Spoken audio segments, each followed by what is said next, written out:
Welcome back. We begin with our top story. Tehran has dismissed any offer of negotiations with Washington while Iran is under U.S. sanctions. Iran's envoy to the United Nations said the U.S. offer of cooperation is not believable.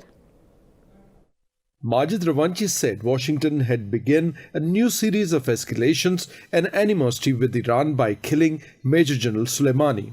In a letter to the UN, the American ambassador said the US is ready to engage in serious negotiations with Iran without preconditions to preserve global peace. Kelly Craft said the killing of Iranian commander Soleimani was self-defense. Craft pledged to take more action if necessary in Middle East to protect US personnel and interests. She said US airstrikes in Iraq were a response to escalating attacks by Iran and its militias on US forces in recent months. Kraft said the aim was to deter Iran from supporting aggression and to degrade its ability to conduct attacks. For more on this developing story, we are joined by Hamid Reza Ghulamzadeh, political analyst based in Tehran. Thank you, Mr. Ghulamzadeh, for your time. Now, the U.S. envoy to UN, Kelly Craft, has written a letter saying the U.S. is ready to engage in serious negotiations with Iran without preconditions to maintain peace in the region. How serious do you think this is? The short answer is zero. Because the precondition is not something that the United States should set.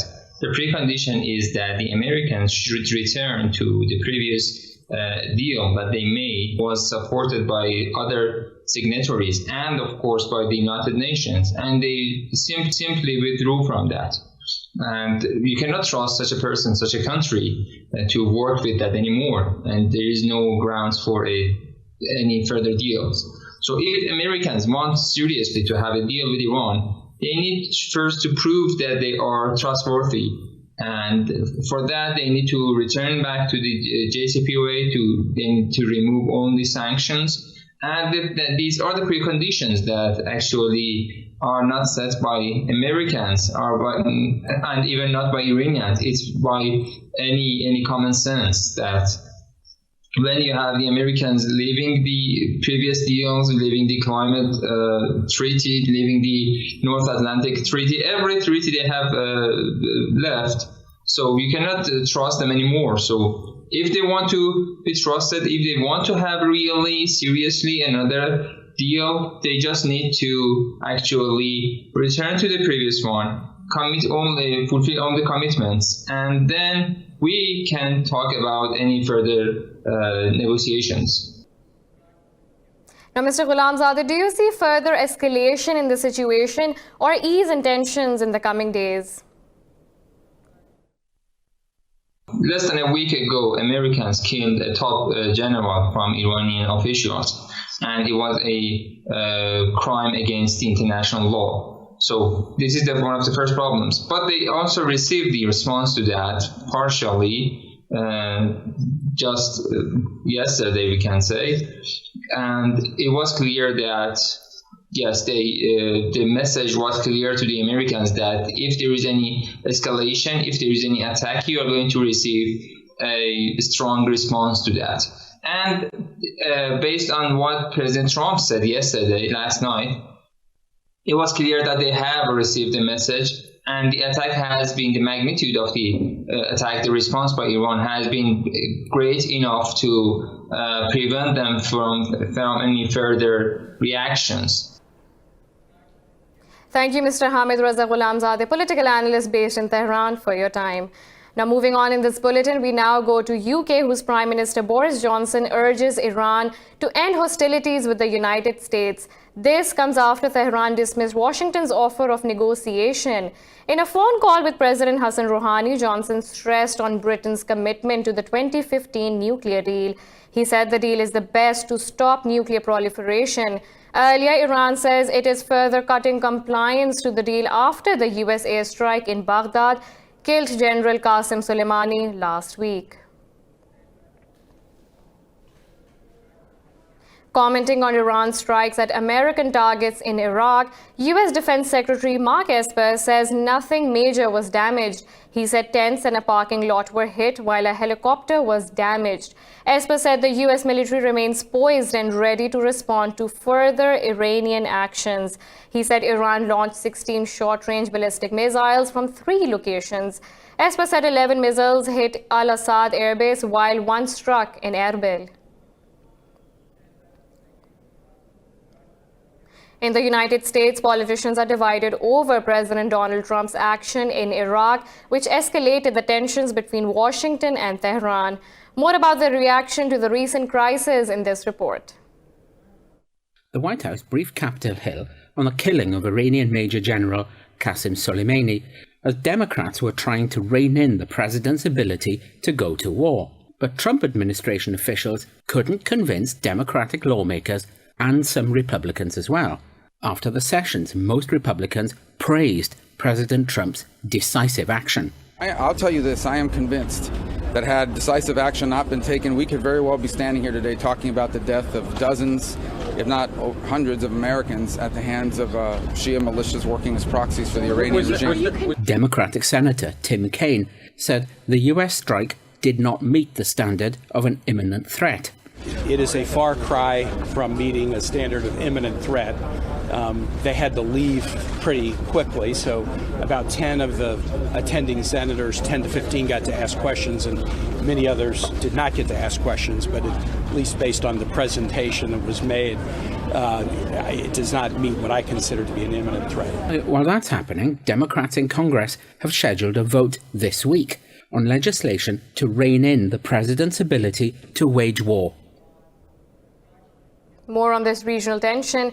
Prime Minister Imran Khan says Pakistan will never get involved in other countries' wars again.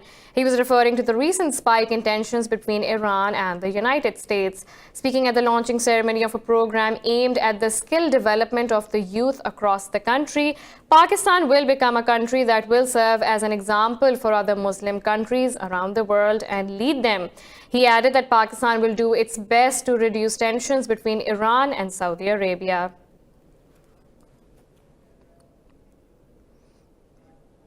In another development in Iraq, 2 rockets have struck near the U.S. embassy inside Baghdad's Green Zone, which houses government buildings and foreign missions. No casualties have been reported in the attack. The Iraqi military says the projectiles were Katyusha rockets. Just before midnight, 2 loud blasts followed by Green Zone security sirens were heard in the capital. No one has claimed responsibility yet. The attack came a day after Iran launched ballistic missiles at Iraqi bases housing American forces. Iraq's military says ISIS has killed 2 border guards and wounded 2 others at and on the border with Syria. In a statement, the military said the militants attacked a force of border guards while conducting a search operation near the frontier. The military did not share details of the exact location of the skirmish. In 2017, Iraq declared the full liberation of its territories from ISIS when its forces seized the entire border with Syria. The United States has refused to withdraw troops from the country, while the parliament passed a motion calling for the expulsion of U.S. forces. Moving on to Israel, which has unveiled a laser beam anti-missile system capable of shooting down incoming rockets and small drones. The Defense Ministry said the new weapon will replace Israel's current Iron Dome system. The ministry said the new equipment will soon undergo testing to make it operational within 18 months. It said each system will have an upfront price tag in the hundreds of millions of dollars, but the minimal cost for each use will make it cost-effective. The system is based on electronic laser technology rather than chemically based devices.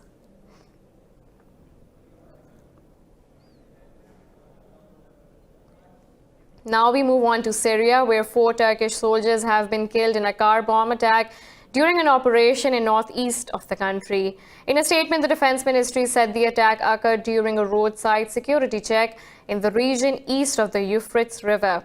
Turkey launched Operation Peace Spring with allied Syrian rebels in the area in October.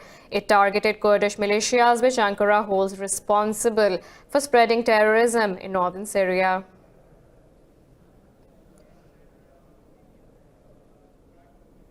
France, Egypt, Greece and Cyprus have stressed their opposition to Turkey's decision to send troops to Libya.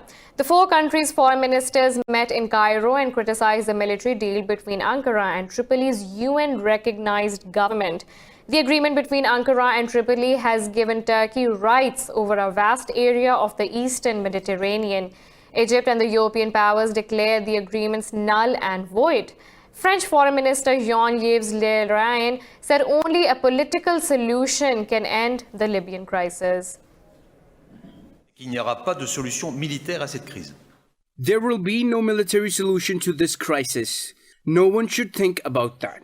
The solution can only be political. My second belief is that there will be no solution to this crisis unless international law is respected and UN resolutions are strictly adhered to. Et si les résolutions des Nations Unies ne sont pas respectées, 20 people, including 18 UN peacekeepers, have been wounded in a rocket attack on a military base in northern Mali. A UN spokesman says 6 peacekeepers are in critical condition after the assault in the rebel-controlled region of Kidal. Mali has been struggling to contain an insurgency that has claimed thousands of lives since it erupted in the north in 2012. Some 4,500 French troops are deployed in the Sahel region, while the UN has a 13,000-strong peacekeeping force in Mali.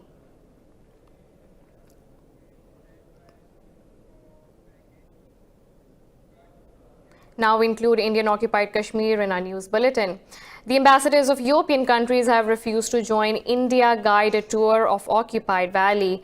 The Indian government planned to take 16-member envoy delegation to propagate its one-sided view of the situation in the valley.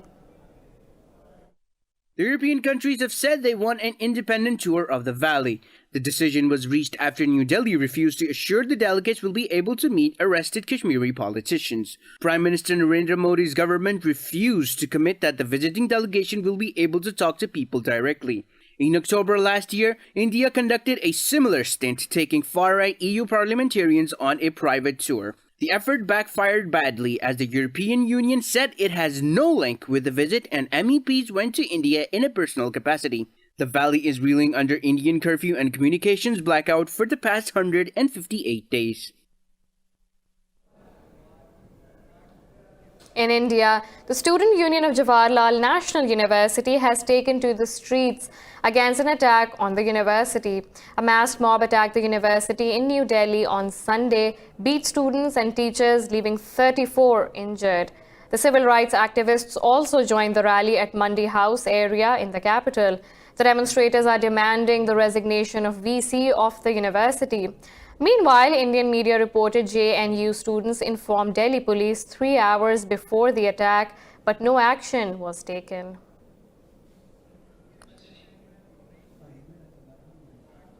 We have a lot more coming up right after this short break, so stay tuned.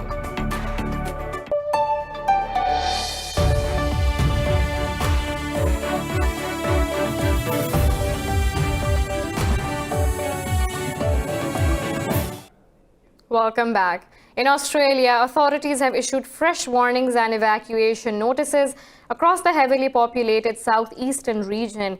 They predict hot weather from today, which can fan raging bushfires, threatening several towns and communities. A disaster notice in Victoria State was extended by 2 days, and people in danger zones told to leave. New South Wales State has committed an additional $1 billion Australian dollars for rebuilding. Meanwhile, tennis stars Roger Federer, Serena Williams and Rafael Nadal will take part in an exhibition match to raise money for Bushfire Relief Fund on January 15th. 26 people have died and thousands displaced as monster fires scorched over 10 million hectares of land.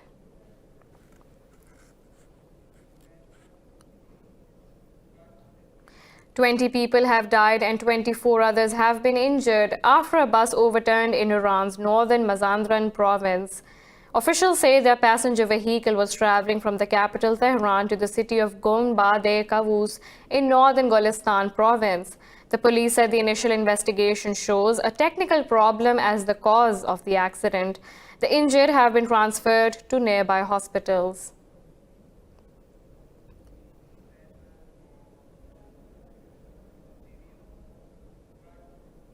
Iranian investigators say the Ukrainian airplane was trying to return to the airport when it crashed. The ill-fated plane went down just minutes after taking off from Tehran's airport, killing 176 people.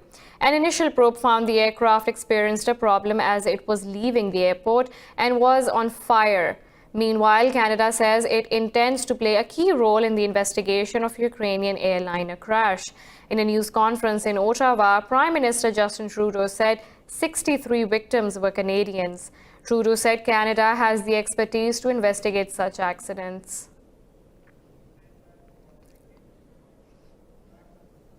Estonia has been ravaged by fentanyl for almost 2 decades, but is now succeeding in the fight against the man-made drug.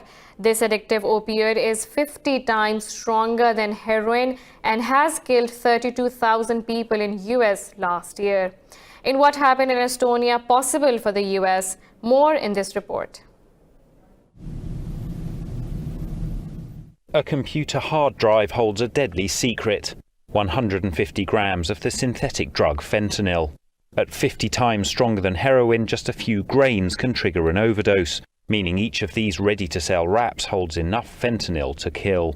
These drugs were seized by police in Estonia, which for almost 2 decades has led the EU in fentanyl deaths per capita. In the tiny Baltic country of just 1.3 million people, the drug has claimed over 1,600 lives. I remember it was 2001, I think, when fentanyl came. Yeah, it was heroin before. I OD'd 4 times per month. And a lot of people died. Yeah, that was June or July, I remember. Jan Waert spent 6 years addicted to fentanyl and other drugs. But now he's part of the solution, coordinating clinics to help those affected, like this mobile harm reduction unit in the capital Tallinn. This public health drive has helped Estonia engineer a remarkable drop in death rates, making it one of the world's rare success stories in the fight against the deadly opioid. Fortunately, in the last 2 or 3 years, and driven by the Central Criminal Police, the main middlemen and people who brought fentanyl to the Estonian market have been caught and brought to justice. The social problems like poverty and joblessness that fueled the spread of hard drugs in Estonia remain. With fentanyl having all but disappeared, experts say that other drugs are taking its place.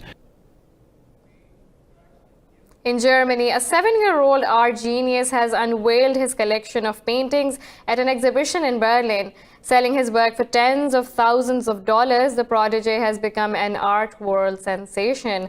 This report tells you more about the little artist, who is a big fan of Pollock and Jean-Michel Basquiat. Dubbed a preschool Picasso, young Mikhail Acker doesn't flinch as the cameras click around him. The German artistic prodigy has spent half of his life in the limelight. An expressionist style of painting is visible in the abstract explosion of colors in his latest collection. Here are a few strokes, and then I sometimes think, yes, it looks cool, but if I do a lot more things here, it looks a bit funny. But if I take less, it looks better. Acker has his own unique techniques, like applying paint by punching the canvas with his father's boxing gloves. Visitors at the presentation said they are surprised to see the artist was a child who was just starting primary school. I'm speechless. Okay, that could have been an adult. I find the dissolving shape a little more interesting than the more patterned ones. One work in the collection was recently sold for $12,000. Acker has more than 40,000 followers on Instagram and plans his first international exhibition in the spring.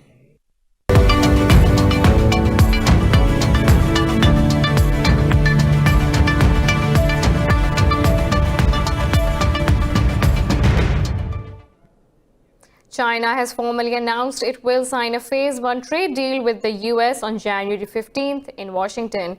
China's Commerce Ministry spokesman Gao Feng says China's Vice Premier Li Hu will visit Washington on January 13th at the invitation of the US. Feng said Beijing and Washington are in close contact on the signing arrangements.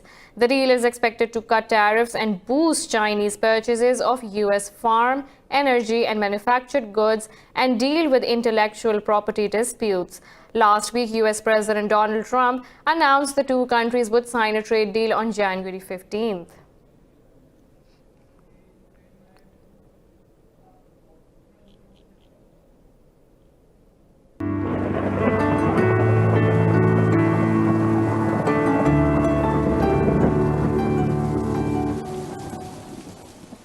Now let's look at the weather from around the globe.